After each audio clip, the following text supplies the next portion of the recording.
agreed upon at Bretton Woods that only one currency in the world would have a value which is linked to gold, and all the rest of the paper money would have their value linked to this currency. So if this currency capsize, all fall down, eh?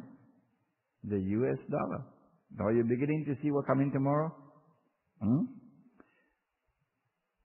And the US dollar had a value in relation to gold which was fixed at how much? How much? How many dollars to 1 ounce of gold? See, you're lucky. I don't have time to question you. 35, correct. 35. Then there was a second agreement at Bretton Woods. And that is that only governments, central banks, only they could redeem their US dollars for gold at $35 an ounce. You and I and Tom and Dick and Harry, we don't exist. Now, if we go to the US government with our US dollars and say, Uncle Sam, we want the gold, Uncle Sam will say, get lost. The only people who we recognize as existing in the market now are governments. This system is haram. It's 99.9% haram. Well, all of these are just like checks that you cannot cash. The sterling pound, the Trinidad and Tobago dollar, the Bajan dollar, Guyanese dollar, New Zealand money, Pakistani rupee, the Malaysian ringgit. They're just checks which cannot be cashed. All you could do is exchange this check for another check. Haram. And secondly, only a government can go and cash the US dollar. And then we notice something happening after Bretton Woods. The value of the US dollar is falling constantly. This is not by accident. Wake up. This is by design. In 1971, September, they struck. Britain realized that Uncle Sam had printed too much paper. He didn't have the gold to back up the paper. It's like a bank lending $1,000 when they only had 100. So one Friday afternoon probably, Britain came in with about $3 billion US and say, Uncle Sam, we want the gold. Collusion between the two. Uncle Sam, no, he can't give the gold.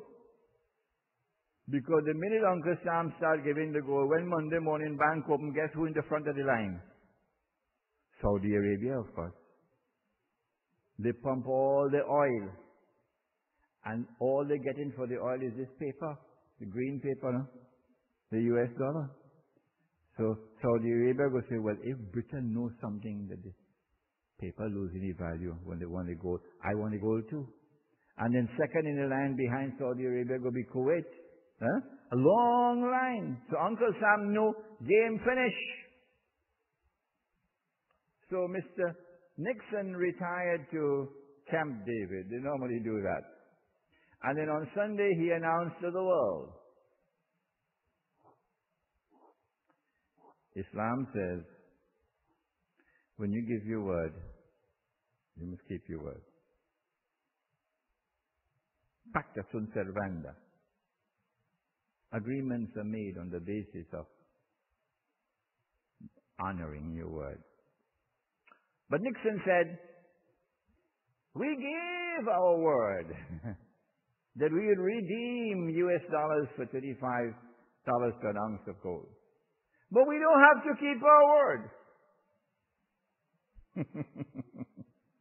And so he tore up Bretton Woods. And since 1971, Even the fig leaf that there was removed. The system is completely and totally haram or prohibited.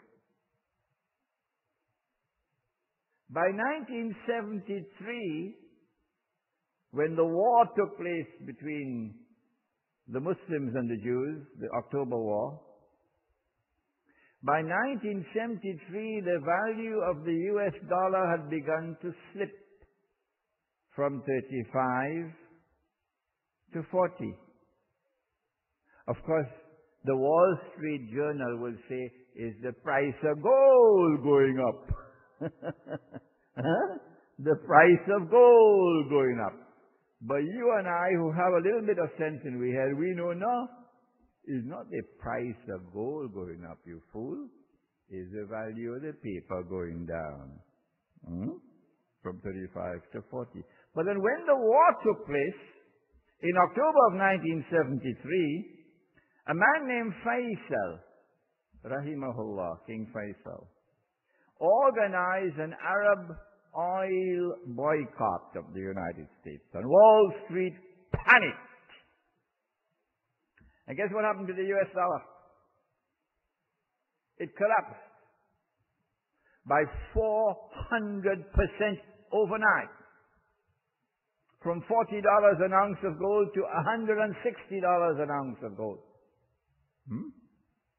Like it leaking? Huh? And so we see the vulnerability of this artificial fraudulent system of paper money. And then in January 1980, after the Iranian Revolution had taken place, and the Soviet Union had responded by invading and occupying Afghanistan to check the revolution from spreading to Afghanistan. Wall Street again panicked. And on the 15th of January 1980, the US dollar collapsed to $850 to 1 ounce of gold.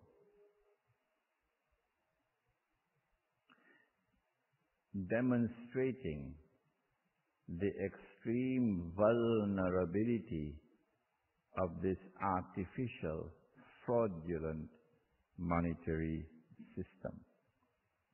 Now my grandfather, remember? My grandfather? He left me 100 gold coins. Good. So some wise, smart fellow say, well, he's a baby. Let me take the gold money and convert it into US dollars.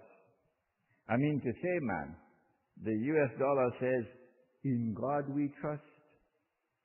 So we could trust it. So they went and they transformed it into US dollars. So they got $3,500. $3,500. So they put it away and they lock it up until I reached the age of 21.